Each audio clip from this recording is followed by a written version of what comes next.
तक पहुंचा दे मेरी माँ। राधे राधे बोलना पड़ेगा और जोर से और जोड़ते।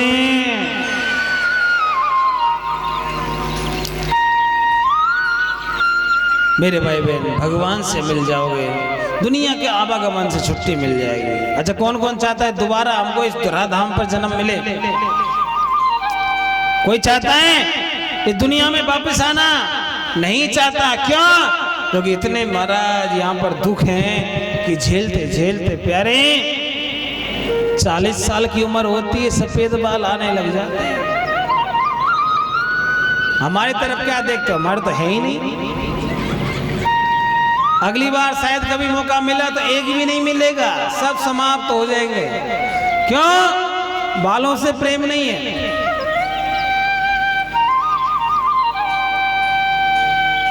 ठाकुर से प्रेम है, कन्हैया से प्रेम है। क्यों? क्योंकि कन्हैया का एक बार प्रेम हो जाए तो दुनिया का प्रेम फीका लगता है, और भैया हमें तो जरूर फीका लगता है।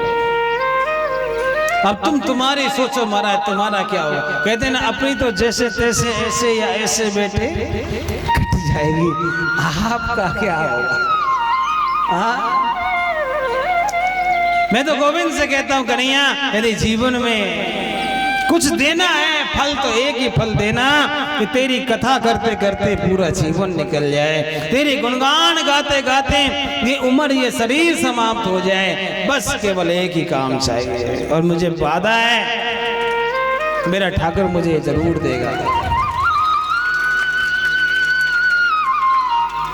क्या? क्योंकि भगवान का गुणानुवाद गाना कोई भी बहुत सरल नहीं है मेरी माँ, लेकिन एक काम सौंपा है, मैं जिम्मेदारी से निभा रहा हूं। आपको भी काम सौंपा है ठाकुर ने। जरा बताओ, जब यहाँ पर जन्म लेने से आए थे उससे पहले महाराज कई वादे हमने किए थे। किससे? भगवान से। पहला वादा किया था ठाकुर जी मैं जा रहा हूं या जा रही हूं, इस धराधाम पर जाने के बाद में आपका इतना भजन करेंगे कि ढेर लगा देंगे भजन करते करते, हमें इस नरक से बाहर निकाल दो। जब पेट में गर्भ में थे ना, सबने यही बात बोली थी भगवान से, क्योंकि माँ के गर्भ से बड़ा कोई नरक नहीं हो सकता। जहां पर बच्चा उल्टा लटका रहता है, आज हमें कोई उल्टा लटका दे एक दिन में पूरे ऊपर पहुंच जाएगा, लेकिन उधर तो 9 महीने लटका रहता है। आज हमें एक दिन भोजन नहीं मिलता, ऐसे हिलने लगता है शरीर। वहां तो प्यारे ठाकुर जी ने क्या व्यवस्था बनाई।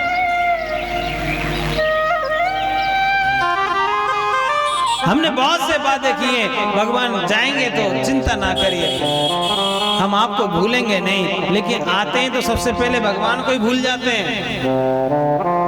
क्या करते हैं हम लोग? भगवान को नहीं पूछते। आपने देखा होगा सबसे बड़ा यदि कोई कार्य है तो हमारे जीवन में भगवान का कार्य। अभी शादियों का सीजन चल रहा है, जिनके घर में लड्डू गोपाल होंगे मेरे भाई बहन, बताओ क्या हो रहा होगा? ठाकुर जी आज तो जीवने को निमंत्रण आए, अब तुम्हें लेके चले तो हमारा लोग हमें इस तरफ देखेंगे, इसलिए आपको नहीं ले जा सकते। अब क्या करना पड़ेगा? आप इधर चनौरी का भोग लगाओ, हम मालपुआ रसगुल्ला खा के आते हैं। अब जरा बताओ, लड्डू गोपाल हमारे घर में रहें और महाराज हम लोग वहां जाएं, इसीलिए ठाकुर जी ने भेजा था क्या? मेरी बताओ, मैं इतना जानता हूं, प्यार करो तो झूठा नहीं करना, सच्चा प्रेम करना चाहिए। भगवान से सच्चा प्रेम करना चाहिए, झूठा प्रेम मत करो। राधे राधे बोलना पड़ेगा, और जोर से बोलना, और जोर से। सच्चा प्रेम यदि आपका भगवान से हुआ तो पुनरपि जननम पुनरपि मरणम पुनरपि जननी जठरे सेनम, मुक्ति मिल जाएगी। क्या हो जाएगा? मुक्ति मिल जाएगी मेरी माँ। और प्यारे, यदि आपको आवागमन से मुक्ति पानी है तो मेरे कन्हैया की छत्र छाया में चले जाओ, मेरी भागवत की छत्र छाया में चले जाओ। आप सब भागवत हो। कौन हो? आप सब भागवत हो, क्योंकि जो भगवान का होता है वही भागवत होता है। जो भगवान के लिए जीता है वो भागवत होता है, जो भगवान के लिए मरता है वही भागवत होता है। भागवत जी का प्रथम श्लोक है क्या कि सच्चिदानंद रूपाय विश्वोत्पत्त्यादि हेतवे तापत्रे विनाशाय श्री कृष्णाय वयम्। व्यास जी ने कहा है कि जो कारण है पालन पोषण के वो भी भगवान है। पैदा करने के कारण कौन है आप बताओ ना। क्या इंसान से बालक पैदा हो सकता है? नहीं हो सकता। भगवान नहीं चाहे तो मेरे भाई बहन बालक पैदा नहीं होता। कितने माँ कितने बाप बांझ हैं, लेकिन भगवान जिनको देता है तो उनको देता है। और मेरे भाई जिनके बच्चे नहीं है वो दुखी नहीं होना। क्यों?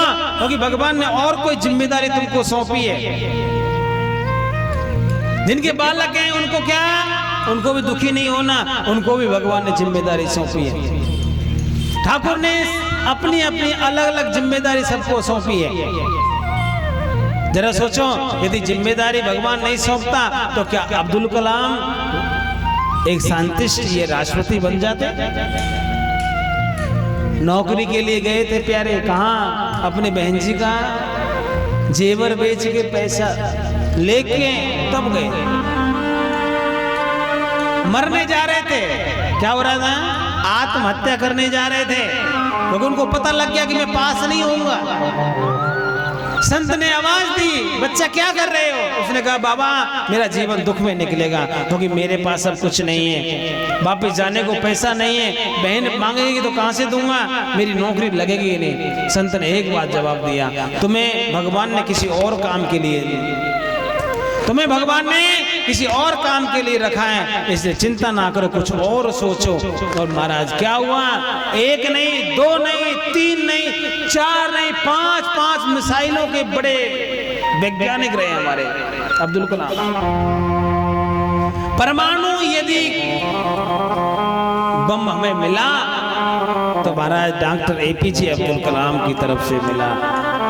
जरा सोचिए, उस दिन यदि वो आत्महत्या कर लेते तो क्या बन पाते? नहीं बन पाते। इसलिए आप लोग भी सोचिएगा, आपको यदि भगवान ने किसी न किसी लायक जरूर बनाया होगा, और यदि आप किसी काम में फेल हो जाते हो कभी दुखी मत होना, अगले काम के लिए तैयार रहना। और मैं तो चाहता हूं कि धर्म से बड़ा कोई दूसरा काम नहीं हो सकता है। अपने धर्म को बढ़ाओ। सनातन धर्म मेरा नहीं है अकेले का, आपका भी है और हर एक हिंदू का है। यहाँ पर बैठे हुए सभी लोगों का सनातन धर्म है, और मेरी इच्छा है और मेरे भगवान की इच्छा है कि आप सभी लोग मिलकर के सनातन धर्म को बढ़ाओ। आपके गली गली में राधे राधे की गूंज गूंजनी चाहिए। जिस दिन आपके यहाँ राम राम गुड मॉर्निंग को छोड़ करके लोग राधे राधे बोलने लगेंगे, सोच लेना कि अब लहर आ गई। कैसी लहर? आपने 2014 में देखी थी ना, हर न्यूज चैनल क्या बोल रहा था? मोदी मोदी मोदी मोदी बोल रहा था ना। हमने भी क्या बोला? ऐसी लहर हमारे सनातन धर्म की होनी चाहिए, और वो मेरे अकेले के प्रयास से नहीं होगी, आपको भी प्रयास करना पड़ेगा। कैसे? कि कल जब आओ तो आपके साथ में एक ना एक साथ में होनी चाहिए। अपनी सहेली, अपनी माताजी, अपने कोई भी हो, XYZ, साथ में ठाकुर की कथा के लिए लेके आओ। क्यों? क्योंकि आप तो कथा श्रवण करोगे ही, साथ में वो यदि आपकी वजह से कथा श्रवण करेंगे तो उनका फल भी आपको कुछ मिलेगा, उनका फल भी आपको कुछ प्रतिशत मिलेगा। इसलिए सभी कुछ न कुछ लेकर के आए। दो माताओं को पकड़ के लाओ। ध्रुव जी का काम क्या था? संतों का सत्संग करवाना। आज सब लोग नाम लेते हैं। क्यों लेते हैं?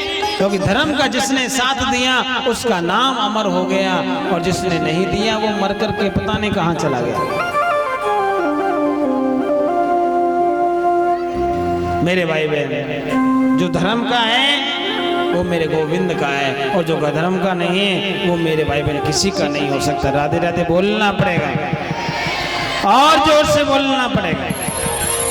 धुंधली देवी को बालक हुआ, बालक किसका हुआ? उसका नहीं हुआ, दूसरी बहन का लेकर के आ गई। आत्मदेव को दिखा दिया, महाराज क्या बालक हुआ है। आत्मदेव खुश हो रहे हैं, लेकिन क्या जो फल मिला था वो गाय को दे दिया। 3 महीने बाद में गाय ने भी बच्चे को जन्म दिया, वो भी मानव के बेटे। अब लोग कहने लगे महाराज पहले एक भी नहीं था, आज 2 बालक हो गए। भगवान देता है तो छप्पर फाड़ के ना देते हो, झूठ बोल दो, लेंटर तोड़ के देता है।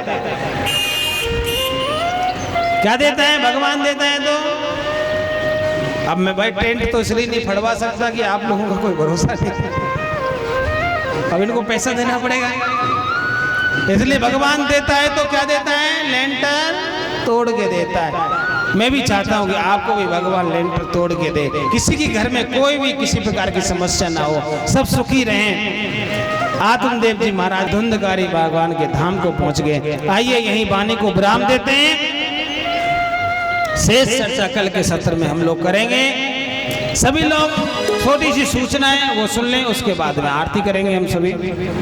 कल से कलश पूजन चालू हो जाएगा। क्या हो जाएगा? कलश पूजन चालू हो जाएगा।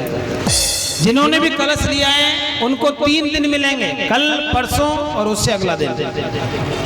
3 दिन में कलश पूजन करवाना है। कलश के लिए 4 सामग्री आपको अपने घर से लाने।